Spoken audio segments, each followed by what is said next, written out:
ClassAgile provides a convenient way for teachers and students to communicate via class chat during a class. The chat icon appears after the user joins the class. Click on the chat icon to launch the chat window, where everyone who joined the same class can chat here.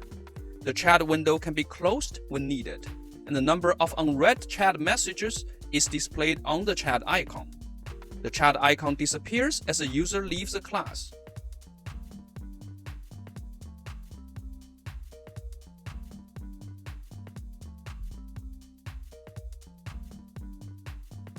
As a teacher, the class chat feature can be turned on or off as desired.